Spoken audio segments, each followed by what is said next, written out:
The Supreme Court on Thursday delivered a split verdict on the hijab ban in Karnataka's educational institutions, with one judge holding permitting a community to wear its religious symbols will be an antithesis to secularism, and the other insisting that wearing the Muslim headscarf should be simply a matter of choice.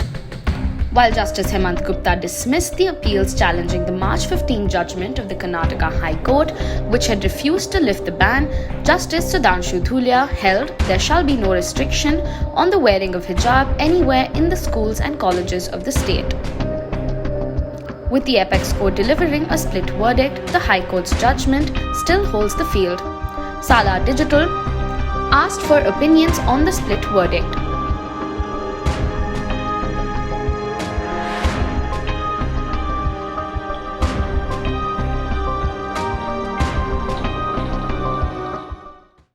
के लिए refer किया है। संविधान में जो भी हमारा basic rights है, freedom of practice, freedom of preaching, that should be protected. जहाँ तक ये कर्नाटक का सवाल है, ये हिजाब का मामला नहीं है। एक गरीब अल्पसंख्यक बच्चे लोग जो स्कूल जाने शुरू किया है, उसको रोकने का एक बहुत बड़ा साजिश था। ये लोग हिजाब बैन करने के बाद जो फर्स्ट जनरेशन जो लोग थे स्कूल जाने वाले 17,000 लोग स्कूल से बाहर हो गया, क्योंकि सरकार का जो मंशा था वो कामयाब हो गया है। जो बच्चों को, खासतौर अल्पसंख्यक बच्चों को शिक्षा नहीं देना था, इसलिए लार्जर बेंच के लिए रेफर हुआ है। इसलिए हमारा पूर्वजों ने जब संविधान को रचाने का टाइम में बहुत साफ किया है, धर्म और धर्मनिरपेक्षता का बात किया है। धर्म सरकार से अलग रहा है, सरकार और धर्म मिक्स नहीं करना है। अभी इस आगे आने वाले दिनों में सुप्रीम कोर्ट क्या बोलता है देखिए। हम जब भी कोर्ट की वर्डिक्ट आते हैं, जब हम हमेशा रेस्पेक्ट करते ही आए हैं, इस मामले में भी, हिजाब के मामले में भी, जब हाई कोर्ट थोड़ा हमारे खिलाफ, हिजाब के खिलाफ, वुमेन्स चॉइस के खिलाफ, वुमेन्स एजुकेशन के खिलाफ जब जजमेंट दी, तो हम सुप्रीम कोर्ट गए थे। अब वर्डिक्ट, स्प्लिट वर्डिक्ट आया है, दोनों भी अपने अपने हिसाब से वर्डिक्ट दिए हैं।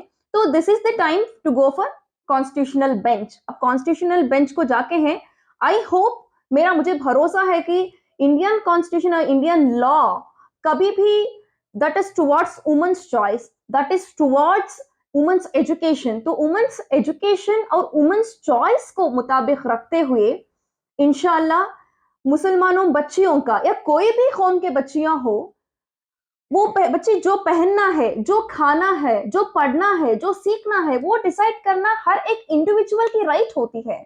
तो इवन वेयरिंग हिजाब और वेयरिंग बुरखा और वेयरिंग साड़ी और वेयरिंग दुपट्टा और wearing anything else, whatever they want, that's their own choice. So we are in a progressive India, we are in a progressive thought of process. We need to give priority to the woman's choice.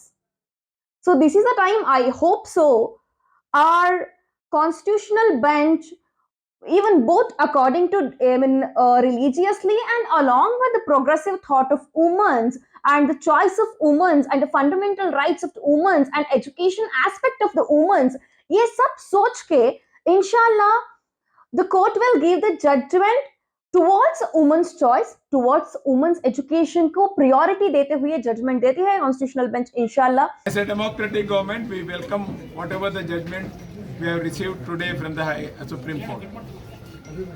But we had expected a better judgment because there is a split judgment in the Supreme Court today. So whatever the Karnataka High Court had given the order, that is valid as on today. So we are going to follow the rules which are framed according to Karnataka Education Act in Karnataka. Supreme ಕೋರ್ಟ್ಗೆ ಹೋದ್ರು, 26 ಅರ್ಜಿಗಳು ಹಾಕಿದ್ರು. ಯಾರು ಆಗಲೇ 6 ಜನ ಹೆಣ್ಮಕ್ಳಿಗೆ ಕರೆದು ಬುದ್ಧಿ ಹೇಳಿ, ಇದು ಇಸ್ಲಾಂನಲ್ಲೂ ಇಲ್ಲ, ಕುರಾನಲ್ಲಿ ಇಲ್ಲದೆ ಇರೋಂಥ ಸಂದರ್ಭದಲ್ಲಿ ನಿಮ್ಗೆ ಯಾರೋ ರಾಷ್ಟ್ರದ್ರೋಹಿಗಳು ಹೇಳಿದ್ರು ಅಂತ ನೀವ್ಯಾಕೆ ಈ ರೀತಿ ಮಾಡಿದಿರಿ ಅಂತ 6 ಜನ ಹೆಣ್ಮಕ್ಳಿಗೆ ಬುದ್ಧಿ ಹೇಳಿದರೆ ಇದು ಇಲ್ಲಿ ತನಕ ಬರ್ತಿರಲಿಲ್ಲ. ಸ್ವಾಭಾವಿಕ ಅಕ್ಕ ತಂಗಿಯರು ರೂಪದಲ್ಲೇ ಎಲ್ಲ ವಿದ್ಯಾರ್ಥಿನಿಯರು ಓದ್ತಾ ಇದ್ದರು. ಈಗ ಯಾರು ಅವ್ರಿಗೆ ಈ ರೀತಿ ಒಂದು ರೀತಿಯ ಬೆಂಕಿ ಹಚ್ಚೋ ಕೆಲಸ ಮಾಡಿದ್ರು ಅವ್ರಿಗೀಗ ಇದನ್ನು ಇಡೀ ರಾಜ್ಯದ ದೇಶದ ಹೆಣ್ಮಕ್ಕಳಲ್ಲಿ 2 ಭಾಗ ಆಗಂಗೆ ಆಗಿದೆ. ಇರಲಿ, ಈಗ ನಮಗೆಲ್ಲ ನಂಬಿಕೆ ಇದೆ, ಸುಪ್ರೀಂ ಕೋರ್ಟ್ ಮೇಲೆ ನಾವು ನಂಬಿದ್ದೀವಿ. ಸಂವಿಧಾನಬದ್ಧವಾಗಿ 5 ಅಥವಾ 7 ಜನರ ನ್ಯಾಯಾಧೀಶರ ಒಂದು ಏನು ಬೆಂಚ್ ಇದೆ, ಅದೇನು ತೀರ್ಪು ಕೊಡುತ್ತೋ ಆ ತೀರ್ಪಿಗೆ ನಾವು ಬದ್ಧವಾಗಿರ್ತೀವಿ. जी हिजाब के यहाँ हाई कोर्ट ऑफ कर्नाटका का जो फैसला आया था उसके ख़िलाफ़ सुप्रीम कोर्ट में अपील दायर की गई थी।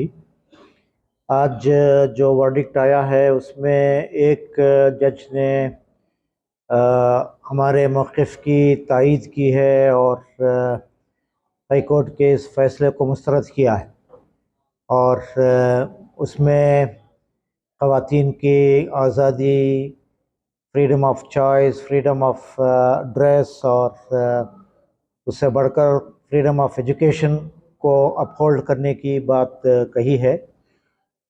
ये खुशाइन बात है, मगर जैसा कि बात सामने आई है, दूसरे जज ने हाई कोर्ट के फ़ैसले को बरकरार रखा है। इस तरह एक स्प्लिट वर्डिक्ट है।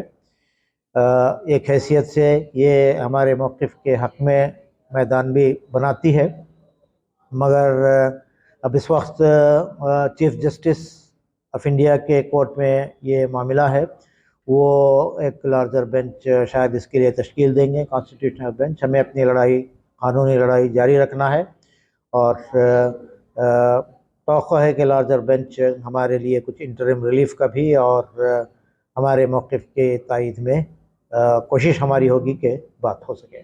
ಸ್ಪ್ಲಿಟ್ ವರ್ಡಿಕ್ಟ್ ಬಂದಿದೆ. ಸ್ಪ್ಲಿಟ್ ವರ್ಡಿಕ್ಟ್, ಒಬ್ಬ ನ್ಯಾಯಾಧೀಶರು ಅಪೀಲನ್ನು ಅಲೋ ಮಾಡಿದ್ದಾರೆ, ಮತ್ತೊಬ್ಬ ಮಾನ್ಯ ನ್ಯಾಯಾಧೀಶರು ಅಪೀಲುಗಳನ್ನು ಡಿಸ್ಮಿಸ್ ಮಾಡಿದ್ದಾರೆ. ಹೈಕೋರ್ಟ್ ಆಜ್ಞೆ ವಿರುದ್ಧ ಆದಂಥ ಅಪೀಲು. ಹೀಗಾಗಿ ಮತ್ತೆ ಅದೇನಾಗ್ತದೆ, ಯಥಾಸ್ಥಿತಿ ಕಾಯ್ದುಕೊಂಡು ಹೋಗುವಂಥ ಒಂದು ಪರಿಸ್ಥಿತಿ ನಿರ್ಮಾಣ ಆಗ್ತದೆ, ಒಂದು ಅತಂತ್ರ ಪರಿಸ್ಥಿತಿ ನಿರ್ಮಾಣ ಆಗ್ತದೆ. ಆ ಹಿನ್ನೆಲೆಯಲ್ಲಿ ಸ್ಪ್ಲಿಟ್ ವರ್ಡಿಕ್ಟ್ ಇದ್ದುದರಿಂದ ಇದು ಸಂವಿಧಾನ ಪೀಠಕ್ಕೆ ಅಲ್ಲಿಗೆ ವರ್ಗಾವಣೆ ಆಗಬೇಕಾಗ್ತದೆ ಈ ವಿಷಯ. ಆ ಹಿನ್ನೆಲೆಯಲ್ಲಿ ಭಾರತದ ಸರ್ವೋಚ್ಚ ನ್ಯಾಯಾಲಯದ ಮಾನ್ಯ ಮುಖ್ಯ ನ್ಯಾಯಾಧೀಶರು ಇದನ್ನು ಸಂವಿಧಾನ ಪೀಠಕ್ಕೆ ವರ್ಗಾವಣೆ ಮಾಡಿ ಅಲ್ಲಿ ಆದಷ್ಟು ಬೇಗನೆ ಇದಕ್ಕೆ ನಿರ್ಧಾರಕ್ಕೆ ಬರುವಂಥದ್ದು ಭಾಳ ಅವಶ್ಯಕತೆ ಇದೆ ಅಂತ ನಾನು ತಿಳ್ಕೊಂಡಿದ್ದೇನೆ.